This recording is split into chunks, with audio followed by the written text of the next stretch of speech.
થશે ને વળી પાછું બીજું કઈ ક્રમ ચાલ્યા કરશે. પણ આ 28મો કળિયુગ ચાલે છે. એના પહેલા 28 સતયુગ, ત્રેતાયુગ અને દ્વાપર યુગ 28 પૂરા થઈ ગયા. એમાં પહેલો જે સતયુગ હતો એને પ્રથમ કહેવાય. એ પહેલા સતયુગમાં પ્રથમ સતયુગમાં મહારાજ કહે છે, ધર્મદેવ થકી મૂર્તિને વિશે શ્રી નરનારાયણ રૂપે પ્રગટ થઈ અને બદ્રિકાશ્રમને વિશે તપ કરે છે. કોણ?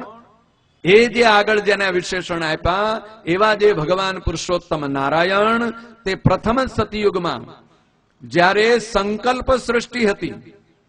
શું હતું?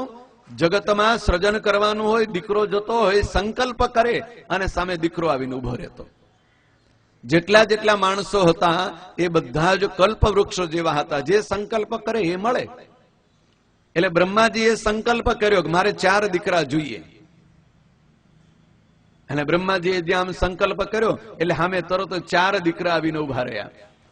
4: સનક, સનંદન, સનાતન અને સનત કુમાર.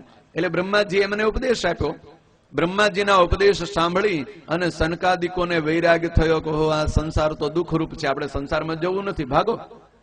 વૈરાગી થઈ ગયા, ભગવાનનું ભજન કરવા લાગી ગયા, પિતામહની આજ્ઞા લઈને જતા રહ્યા તપ કરવા. એટલે બ્રહ્માજીને ચિંતા થઈ કે મારે દીકરો જોઈએ છે ને આ તો જતા રહ્યા, બીજા ઉત્પન્ન કર્યા. એમ સંકલ્પ સૃષ્ટિથી કેટલાક દીકરાઓ ઉત્પન્ન કર્યા. પણ જેને જેને શાસ્ત્રોનું જ્ઞાન થાય, આ જગત દુઃખરૂપ છે એમ ખબર પડે એટલે કોઈ જગતમાં રોકાય નહીં અને તપ કરવા જતા રહે. એટલે બ્રહ્માજીને ચિંતા થઈ કે સંતાન કેમ ચાલશે, આ જગત કેમ ઉત્પન્ન કરવું. એટલે બ્રહ્માજીએ માયાનો આશ્રય લીધો. માયાનો આશ્રય લીધો અને સંકલ્પ કર્યો કે મારે દીકરો નહીં, 2 જોઈએ, જોડકું. અને 2 જોડકું ઉત્પન્ન કર્યું, ધર્મ અને મૂર્તિ. 2 પુત્ર અને પુત્રવધુ. પુત્ર અને પુત્રવધુનો સંકલ્પ કર્યો કે મારે પુત્ર જોઈએ ને પુત્રવધુ જોઈએ. એટલે પુત્રવધુ, પુત્ર ને પુત્રવધુ, ધર્મ, પુત્રનું નામ પાડ્યું ધર્મ અને પુત્રવધુનું નામ રાખ્યું મૂર્તિ. આ 2 જ્યાં જોડકું સામે આવ્યું એટલે બ્રહ્માજી એમ કહ્યું કે તમે સંતાન ઉત્પન્ન કરો. પતિ પત્ની છો, દીકરો જોઈ તો તમે કહેવાય ને. હા, એટલે ધર્મ અને મૂર્તિ દેવીએ પિતામહ બ્રહ્માજીને વચન આપ્યું કે અમે દીકરાઓ ઉત્પન્ન કરીશું. પછી બ્રહ્માજીએ જ્ઞાન આપ્યું કે હવે ઉપદેશ આપ્યો કે જો આ જગત છે, ધર્મ અને મૂર્તિને ચિંતા થઈ કરે, આવું જગત આ તો પાપરૂપ છે, આ બંધન કરનારું છે, માયામય છે. પણ હવે પિતામહને વચન આપ્યું છે એટલે દીકરા તો ઉત્પન્ન કરવા પડશે. એટલે ધર્મ અને મૂર્તિ દેવી આવ્યા છે આ ભૂમિ ઉપર. સાબરમતી ગંગાના કિનારે આવી અને ધર્મ અને મૂર્તિ દેવીએ 10,000 વર્ષ સુધી તપ કર્યું. ત્યારે ભગવાન પુરુષોત્તમ નારાયણ પ્રસન્ન થયા કે તમે તપ શા માટે કરો છો. જે આગળ જે ભગવાનનું નામ આવ્યું ને, કેટલા વિશેષણો આવ્યા યાદ રાખ્યા? યાદ રાખજો. એ અનંત કોટી બ્રહ્માંડોના અધિપતિ, સર્વના નિયંતા, સર્વના અંતર્યામી, અક્ષરાતીત એવા જે ભગવાન પુરુષોત્તમ નારાયણ, અક્ષરાદિક સર્વમુક્તોના નિયંતા, એ જે ભગવાન પુરુષોત્તમ નારાયણ ધર્મ અને મૂર્તિની સામે આવી અને ઉભા રહ્યા. માગો. એટલે ધર્મ અને મૂર્તિ કહે છે, પ્રભુ તમારા દર્શન થયા એટલે અમને મોક્ષ તો મળેલો જ છે. મોક્ષ તો માગવો નથી, બીજો કોઈ પદાર્થ માગવો નથી, પણ પિતામહને વચન આપ્યું છે કે અમારે ત્યાં દીકરાઓ ઉત્પન્ન થાય.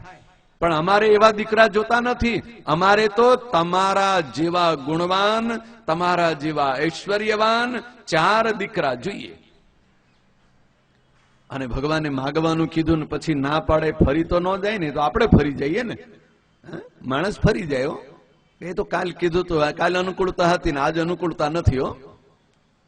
હા, વાંધો નહીં, ચેકી નાખો નામ તમ તારે કે. હા, આજ અનુકૂળતા નથી એમ આ માણસ ફરી જાય, ભગવાન તો ફરે નહીં. એટલે પરમાત્મા વિચાર કરે કે મેં વરદાન આપવાનું કહ્યું એટલે વરદાન તો આપ્યું, તથાસ્તુ કહ્યું. પછી વિચાર કર્યો કે આ અનંત કોટી બ્રહ્માંડોમાં તો હું એક જ છું. એક કીધો હોત તો હું એમનો દીકરો થઈ જાત. બ્રહ્મા જેવો માગ્યો હોત તો આપી દે, વિષ્ણુ જેવો માગ્યો હોત તો આપી દે, શિવજી જેવો માગ્યો હોત તો આપી દે. પણ મારા જેવા 4 માગ્યા છે અને શાસ્ત્રો તો એમ કહે છે એકમેવ અદ્વિતીયમ બ્રહ્મ, એ પરબ્રહ્મ પરમાત્મા ભગવાન પુરુષોત્તમ નારાયણ તો એક જ છે, અદ્વિતીય છે, એના સમાન બીજો કોઈ નથી. ન તદ સમ ન તદ અભ્યધિક, એના સમાન પણ કોઈ નહીં ને અધિક પણ નહીં કોઈ.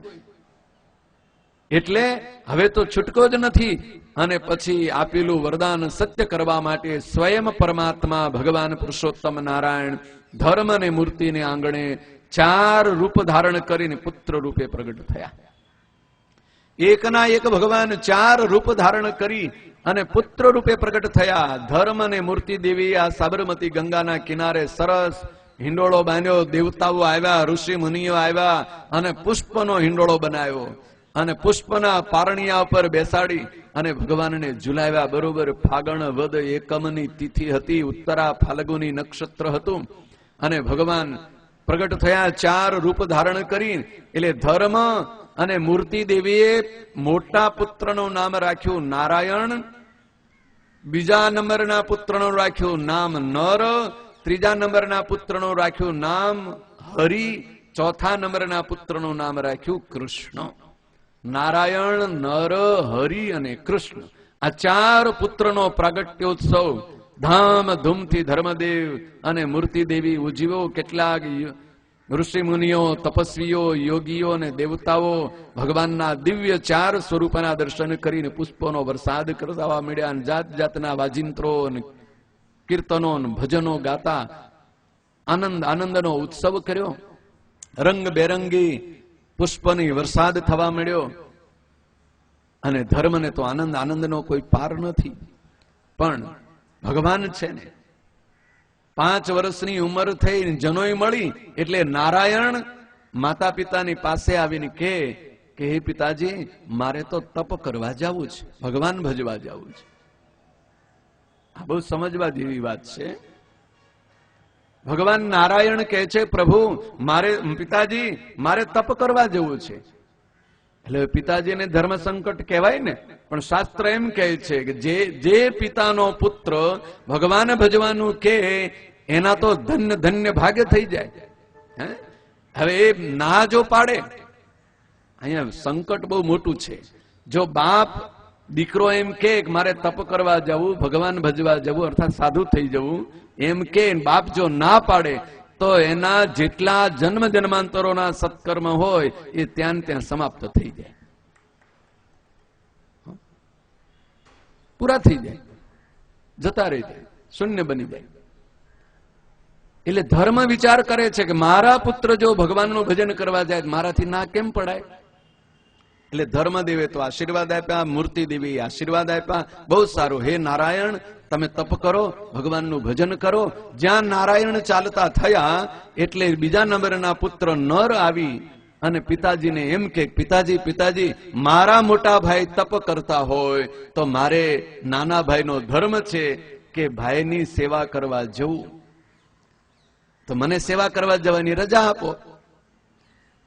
હવે પુત્રનો ધર્મ પાલન કરતો હોય તો પિતાથી ના કેમ પડાય.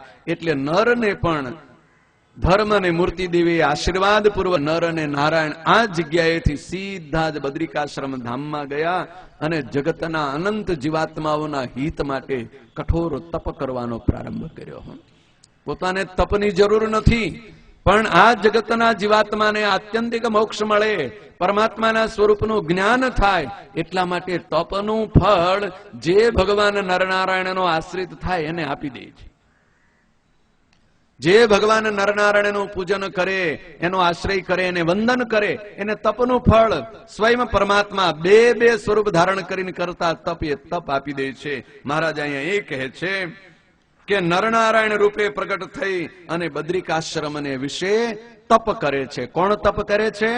એ અનંત કોટી બ્રહ્માંડના અધિપતિ, સર્વ અવતારોના અવતારી અને અક્ષરાધિક અનંત મુક્તોના નિયંતા, સર્વ અંતર્યામી એવા જે ભગવાન પુરુષોત્તમ નારાયણ એ એકના બદલે બે સ્વરૂપ ધારણ કરી અને તપ કરે છે. ધર્મ ઋષિને તો 2 દીકરા રહ્યા, હવે 2 ગયા એટલે ફળી પાછા બીજા 2 કૃષ્ણ પાસે, હરિ પાસે આવીને કહે છે અમારા 2 મોટા ભાઈ ગયા ને અમને નહીં જવા દો, અમારે તપ કરવા જવું છે. હરિ જ્યાં આવ્યા એટલે કૃષ્ણ આવ્યા. કે બે ભાઈ ગયા છો તો અમને રજા આપો, હું જાઉં. ધર્મ અને મૂર્તિ દેવીને મનમાં એમ થયું કે ઓ પિતામહ બ્રહ્માજીને આપણે વરદાન આપ્યું છે, વચન આપ્યું છે કે અમે જગતનું સર્જન કરીશું, સંતાનો ઉત્પન્ન થશે, અને આ દીકરાઓ જો ગૃહસ્થાશ્રમમાં નહીં રોકાય તો સંતાનો ક્યાંથી થાય? એટલે વંશ વેલો તો ચાલે નહીં, અને તપ કરવા જતા રહે. એટલે મન ઉદાસ થઈ ગયું. ના તો ન પાડી, પણ મન ઉદાસ થયેલું જોઈ અને બંને પુત્રો માતા પિતાના ચરણમાં વંદન કરીને કે હે માતા પિતા, તમે જો ચિંતાને ઉદાસ થઈને રજા, અમે બળજબરીથી રજા નહીં માગી, દુરાગ્રહ નહીં કરી, પ્રેમથી રજા આપો તો જવું છે, નહીં તમે આજ્ઞા કરો એમ કરી. તમારી આજ્ઞા શું છે? તમારી ઈચ્છા?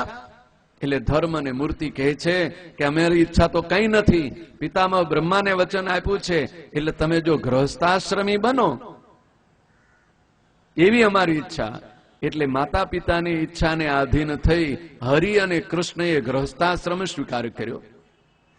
હવે પરિસ્થિતિ આવી કે અહીંયા તો મરુભૂમિ હતી, રણભૂમિ, અને જંગલ વનમાં રહેનારા ધર્મ અને ઋષિ 10,000 વર્ષથી તપ કરતા હતા. નથી ઘરમાં કઈ ખાવાનો અન્નનો દાણો, કે નથી કોઈ પદાર્થ, નથી કઈ ધન માલ મિલકત સંપત્તિ.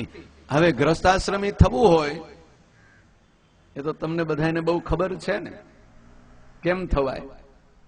હા, ક્યાંક કન્યા ગોતવા જવું હોય તો ઘર સારું હોય, કમાણી હારી હોય, ધન સંપત્તિ હોય, એને કન્યા મળે.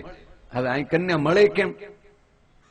હા, વનમાં રહેનારા વનવાસી, નહીં કઈ ખેતર, નહીં ગામ, ઓલું કે ને નહીં ગામમાં ઘર ને સીમમાં ખેતર, એને કન્યા ક્યાંથી મળે?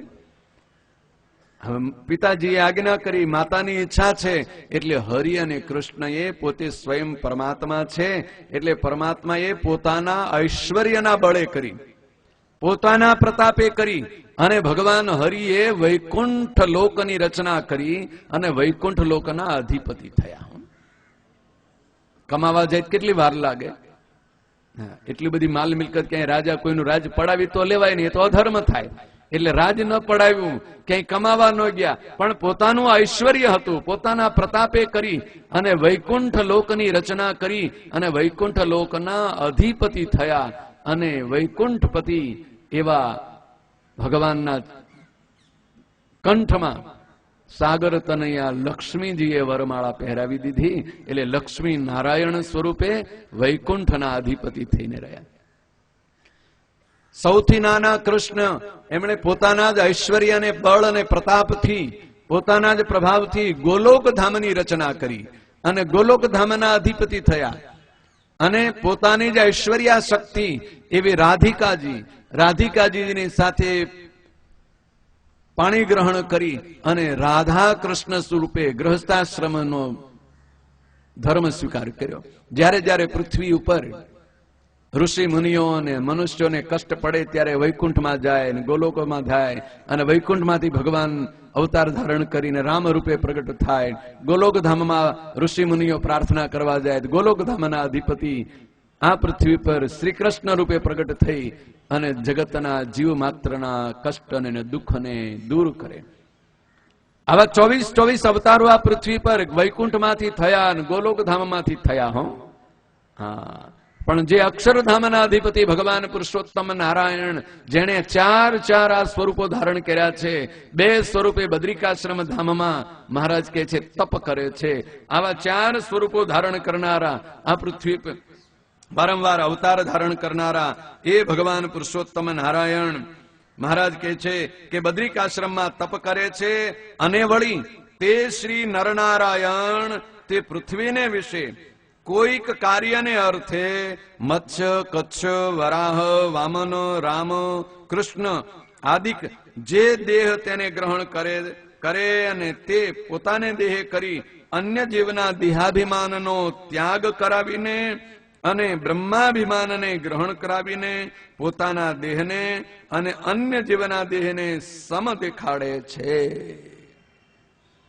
આવા જે ભગવાન પુરુષોત્તમ નારાયણ, જેણે પ્રથમ આવું 4 સ્વરૂપ ધારણ કર્યું છે, એવા એ ભગવાન પુરુષોત્તમ નારાયણની વાત કહેતા મહારાજ કહે છે કે એ જે ભગવાન નરનારાયણ ઋષિ જે બદ્રિકાશ્રમ ધામમાં તપ કરી અને એ તપનું ફળ પોતાના આશ્રિતોને આપે છે. એવા એ નરનારાયણ ઋષિ પૃથ્વીને વિશે ક્યારેક આ પૃથ્વી ઉપર કોઈક કાર્યના માટે, ઘણા બધા કાર્યો હોય, એમાં કોઈક એક કાર્યના માટે એક રૂપ ધારણ કરે છે. તે કેવા રૂપ ધારણ કરે છે? મહારાજે નામ ગણાવ્યા. ક્યારેક માછલાનું રૂપ ધારણ કરે છે, મત્સ્ય અવતાર ધારણ કરે છે. ક્યારેક કાચબાનું રૂપ ધારણ કરે છે, કચ્છ અવતાર ધારણ કરે છે. ક્યારેક વરાહના જેવું રૂપ ધારણ કરે છે અને વરાહ અવતાર ધારણ કરે છે. ક્યારેક નાનકડા એવા વામનનું રૂપ ધારણ કરે, રામ અને કૃષ્ણ આદિ રાજાઓનું રૂપ ધારણ કરે. અને તે પોતાના દેહે કરી, એ દેહ જ્યારે ધારણ કર્યો હોય એ દેહ કરીને જગતના બીજા જે દેહધારી જીવાત્માઓ છે, એ દેહધારી જે જીવાત્માઓ છે તેના દેહાભિમાનનો ત્યાગ કરાવે છે. શું કરે છે? બીજા જે દેહધારી જીવાત્માઓ છે એનો જે દેહાભિમાન છે એ દેહાભિમાન ટાળે, દેહાધ્યાસ ટળે. આ દેહ નાશવંત છે, શરીર નાશવંત છે એવો જે ઉપદેશ આપી અને એનું દેહાભિમાન દૂર કરે છે, ત્યાગ કરાવે અને બ્રહ્માભિમાન ગ્રહણ કરાવે છે. તું બ્રહ્મ છે. કેવો છે? દેહ નથી. તારું નામ મંજીભાઈ કાનજીભાઈ નથી. તું કેવો છે? સચ્ચિદાનંદ સ્વરૂપ એવો જીવ છે અને બ્રહ્મરૂપ છે.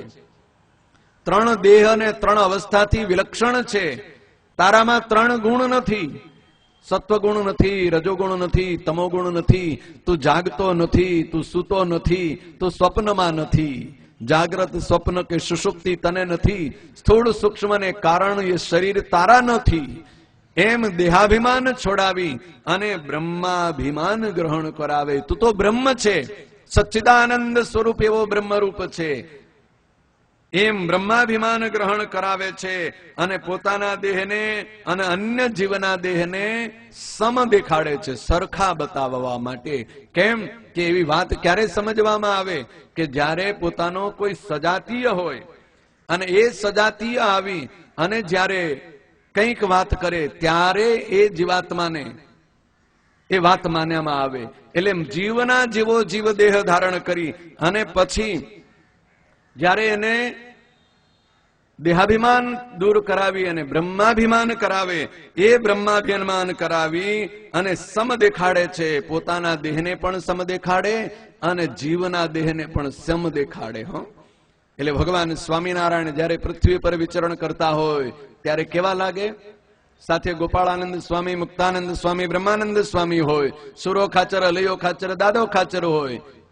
સ્નાન કરવા ક્યાંક નારાયણ સરોવરમાં કે દેવ સરોવરમાં કે ઘેલા નદીમાં પ્રવેશ કર્યો હોય તો શરીર કેવા હોય? બધાયના સરખા સરખા જ હોય ને. 2 હાથ, 2 પગ, 2 નાક, 2 કાન અને સ્વભાવ પણ સરખો હોય.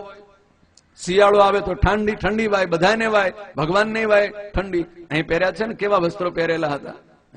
ગરમી થાય તો ભગવાનને પણ ગરમી થાય અને માણસને પણ ગરમી થાય. એટલે સમ કરી બતાવે. જેમ એ સમ કરી બતાવે છે. શા માટે અને કેવી રીતે? કે જગતના જીવને જે દેહાભિમાન રૂપ જે કાંટો ખૂત્યો છે એ કાંટો કાઢવાનો છે અને બ્રહ્માભિમાન કરાવવાનું છે. એટલા માટે પોતાના દેહને અન્ય જીવના દેહને સરખો કરી બતાવે છે. એ મહારાજ અહીં એક દ્રષ્ટાંત આપે છે. જેમ કાંટે કરીને કાંટાને કાઢીને 2 કાંટાનો ત્યાગ કરે, તેમ ભગવાન પોતાના દેહનો અન્ય જીવના દેહને તુલ્યપણે ત્યાગ કરે છે. કે જેમ કાંટો વાગ્યો હોય ને, મહારાજે દૃષ્ટાંત આપ્યા. તો ખેડૂતોનો દૃષ્ટાંત છે. બધાને ખબર, ખેતરમાં જાય એટલે કાંટા વાગ્યા વગર રહે નહીં. જો કે હવે તો બધી હાઈફાઈ ખેતી થઈ ગઈ ને. હા, ટ્રેક્ટરોમાં જાય ને એવા મોટા બૂટ પહેરીને જાય ને. પણ આપણા બાપદાદાઓ પાસે બિચારાને પાસે આવું નહોતું, કઈ નહોતા ટ્રેક્ટરો, નહોતા આવા આજકાલના બૂટો. એટલે ખેતરમાં સીધા ગયા હોય. હવે અત્યારે કાંટો વાગ્યો સીધા ડોક્ટર પાસે જાય ને. હા, કાં તો હોય લઈને ઘરે આવે ઘરવાળાને કે કાંટા કાઢો, હા વાગ્યો છે. કાં તો કઈ જાતના કેટલાય કરે. પણ મહારાજ જયારે આ લખે છે ત્યારે 200 વર્ષ પહેલા પગમાં પગરખા ન હોય ને ખેતરમાં ગયા હોય ને ખેતી કરતા હોય ને ક્યાંકથી કાંટો વાગે એટલે પીડા તો થાય એટલે કાંટો કાઢવો તો પડે ને. પણ સાધન બીજું કઈ ન હોય ને ઘરે જવાનો સમય ન હોય તો અહીં ખેતરમાં કામ બગડી જતું હોય ને ખેતર ભેળાઈ જાય એટલે તરત જ શેઠે કંઈક બીજો બાવળિયો ઉગ્યો, બાવળિયાની હૂડ લઈ આવી, કાંટો લઈ આવીને પેલા કાંટાને ખોતરીને કાઢી નાખે, કાંટો નીકળી જાય એટલે એનું દુઃખ જતું રહે. હવે ઉપકાર કોણે કર્યો? કાંટો કાઢ્યો કોણે? બાવળિયાના કાંટાએ. એટલે એ કાંટાને કઈ થોડો રાખાય? રાખે તો પાછો વાગે એટલે એને નાખી દે. આ સાધારણ જીવનો સ્વભાવ છે. અજ્ઞાની હોય એને ખબર પડે કે આ મારો કાંટો એને કાઢ્યો, પણ એ કાંટો જ છે એટલે એને રખાઈને નાખી દેવાય. એમ પરમાત્મા પણ આ કાંટારૂપ એવો જે પંચભૂતનો દેહ, એમાં જે ઘૂતી ગયેલો જીવાત્મા, એને જે દેહાભિમાન ખૂતી ગયું છે જીવની હૃદયની અંદર, એ જીવના હૃદયમાં ખૂટેલું દેહાભિમાન, એ દેહાભિમાન કાંટે કરીને કાઢવાનું. એટલે પંચભૂતનો દેહ ધારણ કરીને કાંટારૂપ દેહ ધારણ કર્યો, અને એ દેહ ધારણ કરી અને જીવાત્માને જે દેહાભિમાન ખૂતી ગયું છે એ દેહાભિમાન કાઢી નાખી અને બ્રહ્માભિમાન કરી બ્રહ્મ છું એવું જ્ઞાન આપી અને પછી પોતાનો જે દેહ છે કાંટારૂપ એવો જે પોતાનો દેહ પંચભૂતનો દેહ ધારણ કર્યો છે, એમ પેલો કાંટો નીકળી ગયો, પેલો જગતનો માણસ જેમ બાવળનો કાંટો નાખી દે એમ એ કાંટો